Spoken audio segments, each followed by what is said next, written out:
Yeah, I don't think we had a lot defensively in the first half. We were pretty good, but I think the story is Furman. Just like I think the story is, you go back and look this week, Alabama was in his type game last night with Mercer. A couple nights ago, I think Presbyterian gave Virginia Tech a good run. Tonight, Wofford goes into Chapel Hill and wins. So it tells you, one, the Southern Conference is a pretty good basketball league.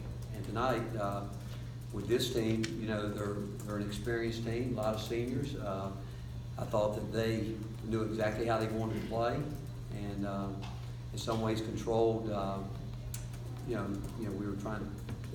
They chose to put like their small forward, to put Admiral Schofield on the backcourt to start the game, trying to alleviate the pressure we normally put on.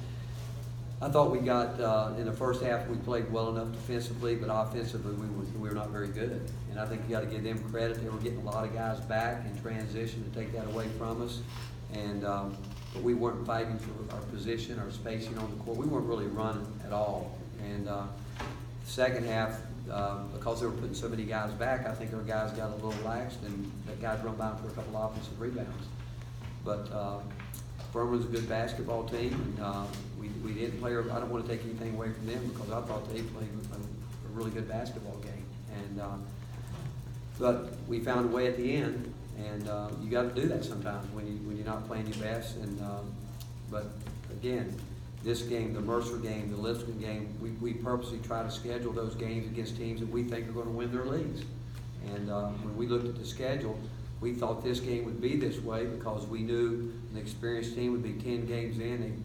They've gone into Cameron Indoor Stadium, and they played places. And we knew they weren't going to come in here and be intimidated or any of that. And because of their experience, I thought we had really a good turnout for a late game like this tonight. But again, we found a way to at the end there to get the win. But really, I said it when I was doing a TV interview that Furman should be the story because they played their hearts out and put themselves in position to win.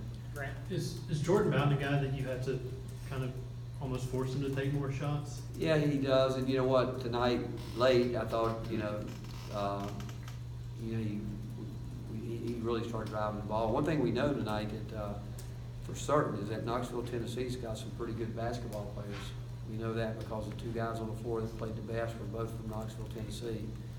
And yeah, he does. He needs to be more aggressive, and it's not just shooting threes, but he needs to create more for himself. And we were trying to do that with him, get him in our little set where we were trying to play off him a little bit and let him make plays. But still, you know, Grant missed some easy baskets early. I thought John Fulkerson gave us some energy, and Admiral came back at the end and did some good things. He got a little bit careless in the open court, just playing at a speed he can't play at. But his rebounding and his energy, it was there. But our guards consistently weren't very good. I thought they were trying to take too many chances, trying to go for steals, take the ball away from people, and giving up position, and got us in some trouble. Corey DeCarlo.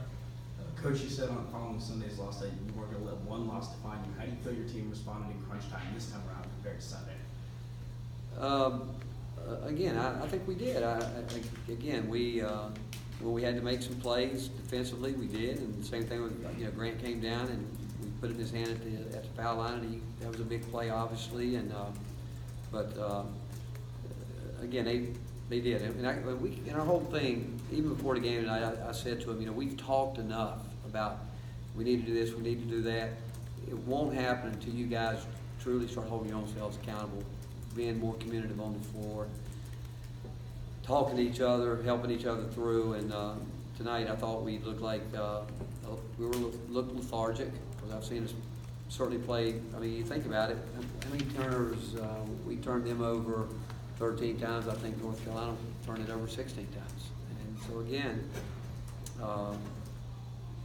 it's those type games. And again, I just think you got to give Furman a lot of credit. But we did find, that's what I said, we found a way at the end to get a win for ourselves.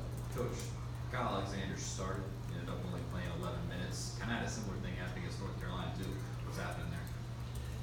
Well, tonight a couple times they spread everybody out. So now they're taking him a long way from the basket and playing off one side, and you're concerned about threes because they put guys out there, they'll shoot it. And we just felt like that he couldn't get to us. A couple times he didn't get to the help side like he needed to, and because he was too concerned with staying hugged up out there. And but that's really the reason that we just felt like the matchup with him wasn't what we wanted tonight. Finish up in the back. Coach, Yeah. you praised Furman's performance tonight. Coming from a tough loss like Sunday, how emotional your players felt tonight? I mean, they felt like more relieved, better. I mean, coming from a loss from Sunday. I don't know. They're back there. You can ask me. I don't think they felt relieved. I don't think that. I would think that they, at this point in time, they know that everybody can play. Some of the new guys here probably don't know that as well as the guys who've been through it. But yeah, they were upset after the Carolina game. There's no question about it. And yeah, that bothers you. But you got to get on to it. And I don't think the North Carolina game had anything to do with tonight. I don't. And if you can ask them that. If it did, we're not. We're very immature. If that's the case. If that was what was lingering. And I just said to him after the game, you guys got to find out what we got to do to bring more energy. And because this time of year is a difficult time of year for everybody. I don't care who it is. This week you worry about guys, again, bodies changing. They've gone from being on a pretty regimented schedule all semester to where now they're sleeping more free time. Probably eating habits have changed. Now you go Saturday, after that game's over, they're going home. So you hope that they'll stay focused and want to go home with a good taste in their mouth as opposed to, not being there mentally. And this time of year, the mental side is definitely more important than the physical side. There's no question that you've got to get guys. And the reality of it is, too, you're 10 games in, and some guys are starting to say, well, am I going to play? How much am I going to play this out or whatever? And so that's where you're still trying to build as a team. And after, 10 games, we're not even a third of the way through the season, and we got a lot of work to do. We got to mature. We're not nearly as mature as we need to be, and so we've got to get there. Thanks, Coach.